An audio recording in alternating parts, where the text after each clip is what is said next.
Well, where do I even start with this one?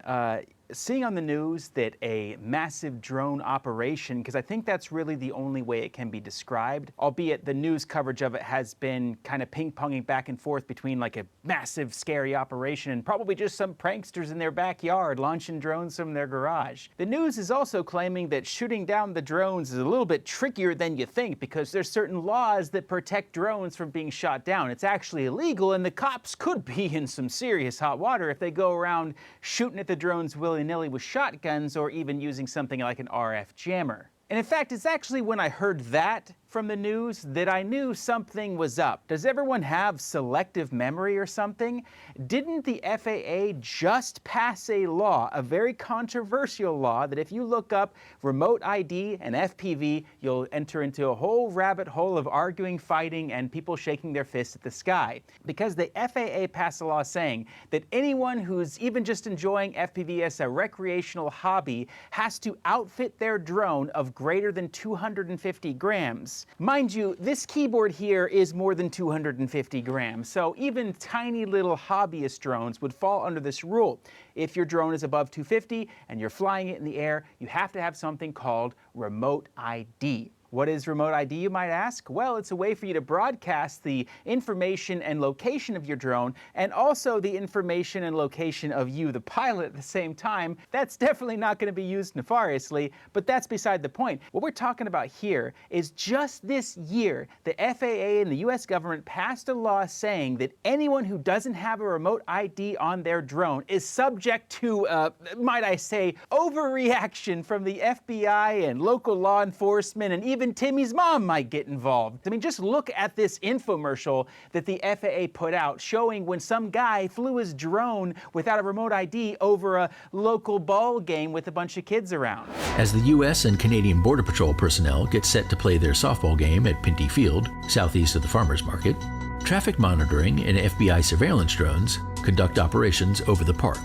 A food delivery drone brings pizza to help the players carb load before the game, then promptly departs the area. A recreational user named Danny is in the park nearby and watches as the softball game gets underway. He launches his UAS to get a better view, flying repeatedly over the crowd. A local law enforcement official from the Oneida County Sheriff's Department notices Danny's UAS and notifies other law enforcement officers in Rome. A federal official from the FBI steps in to help retrieve the necessary information. The FBI official initiates a correlation query with the Federal Aviation Administration, which provides identifying information about the UAS and its operator. The FBI official uses this information to determine that Danny is a regular who commonly flies his drone at this park. The official is also able to determine that Danny does not have a waiver to operate over people and contacts Danny directly. In part 2, while the FBI official engages with Danny.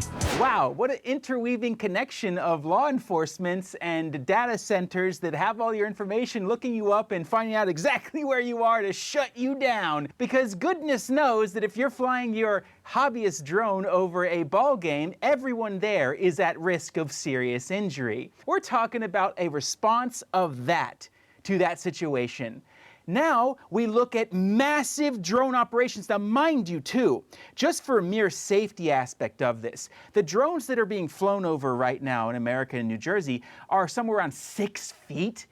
These are massive drones. These drones that if they had a malfunction and they crashed, they would crash through your roof and potentially kill somebody. Okay, now it's actually really tough and really unlikely for that to happen, but still, the FAA passed a law saying that anyone even enjoying the tiniest hobby of flying this 300-gram drone is going to become an international criminal that will be hunted down like it's a Bond movie if you're flying without remote ID.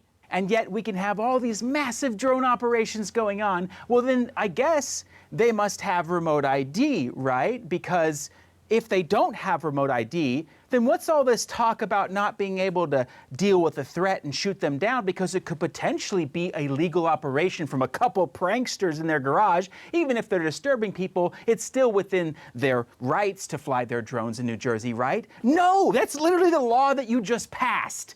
They are not within their rights to fly that drone without remote ID. So then the question becomes, if they have remote ID, then you should have their information, their location, their address, every single thing about them, and their FAA registration, all of that, right? It would be easy to tell the public, oh, it's just a bunch of pranksters who are doing this. right?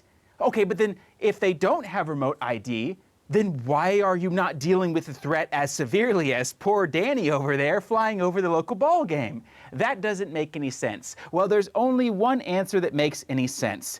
ISIS has finally registered their drones with the FAA, and they are indeed complying to the remote ID legislation. I joke, that's pretty much just about as unlikely.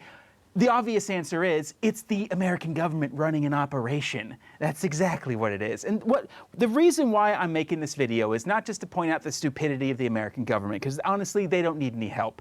The reason why I'm pointing this out is because it really ticks me off when I start hearing people in the news talk about foreign adversaries. Right now, we are having a huge amount of, calming down of all the tensions. Everyone's getting back to the mindset of, we need to get back to making money, taking care of our family, and working together as best as we can. Yes, we have differences, and yes, there's going to be strife and conflict whenever you have differences of culture, but ultimately, we understand the risk. World War III is something nobody wants, and it's not going to be good for anyone. So let's all take the tension down a bit, be a little bit more wise with our words, be a little bit more wise with our actions, and let's see if we can get along. Isn't that in the best interest of everybody? Obviously, there's going to be differences of culture and differences of government and all that kind of stuff that's going to create tension. We don't need to add to that, okay? If there's a chance that we can have peace and working together and, moving towards a brighter future for our children, let's have it.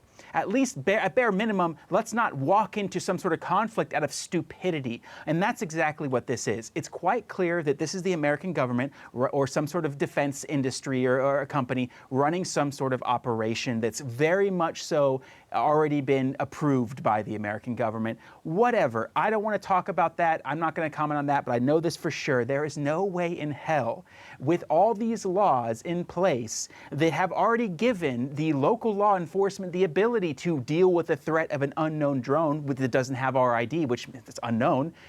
So there's nothing to talk about. If it wasn't a known drone, if the drone was truly unidentified, it would have been shot down by now. Let's just all take a step back, calm down, and let's just focus on our own business. Really, Americans, we got a lot of business to deal with this coming year. We got to focus on that. Pointing the finger isn't going to help anyone, and in fact, it's only going to make us look stupid. Let's not do that, okay? This is 33rd Frame. I hope this was informative, and I'll catch you next time.